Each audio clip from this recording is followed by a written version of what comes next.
వర్షాలు వరదలతో విజయవాడ చిగురుటాక్లా వణికిపోతోంది. విజయవాడ చరిత్రలో గడిచిన 30 ఏళ్లలో ఎన్నడూ కురవనంత వర్షం కురిసింది. సడన్గా వచ్చేసిందండి 8-8:30 టైంలో వచ్చేసింది మేడం. మేము ఏది ఎక్కడ ప్రాణాలు కాపాడుకోవాలో సామాన్లు తీసుకోవాలో అర్థం కాలేదు. ఇంకా విజయవాడ నగరం వరద ముంపులోనే ఉంది. 2 రోజులుగా వేల మంది ప్రజలు జల దిగ్బంధంలో ఉన్నారు.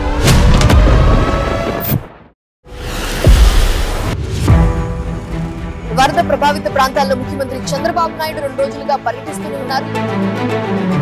నిపుణుల సలహాలతో అధికారుల్ని పరుగులు పెట్టించారు ఏపీ సీఎం చంద్రబాబు. ప్రస్తుతం నా డ్యూటీ ఎట్టి పరిస్థితుల్లో కష్టాల్లో ఉండే ప్రజలను ఆదుకోవడం, వాళ్ళ ప్రాణాలు కాపాడుకోవడం, తక్షణ వాళ్ళకి కొంత సహాయం చేయడం అవసరం.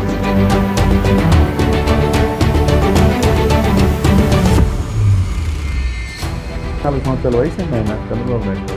2 సార్లు శ్రీనగర్ పడవలో నారాయణ మినిస్టర్తో పాటు వెళ్ళి బాధితుల దగ్గరికి వెళ్తున్నాడు. రైతులు కూడా వెళ్తున్నాడు. రాజకీయాలు తీయకూడదు. ఆ ప్రజల్ని పట్టించుకోవట్లేదు, ప్రజలకు భోజనం పెడతలేదు అని ఆ తప్పు.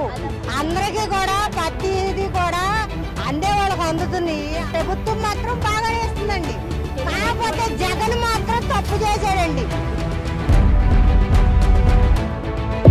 అందరూ నమ్ముతారు కదా, పిచ్చోళ్ళు అయ్యి గొర్రెల్లాగా వెళ్ళిపోతారుగా ప్రజలు. అందుకే అలా మాట్లాడు.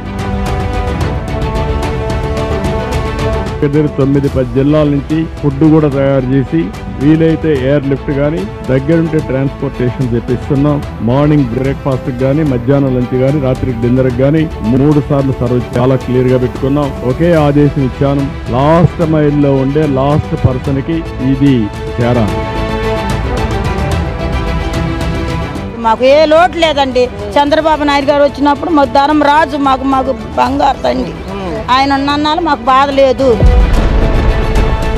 ఈ పసిపిల్లల్ని ఎలా తీసుకురావాలో భయం వేసేసింది. అప్పుడు సీఎం గారు చాలా ఇదిగా చేస్తున్నారు. వచ్చిన దాని టిఫిన్, భోజనం, టీం అంతా వచ్చారు. విశాఖపట్నం నుంచి వచ్చారు టీము.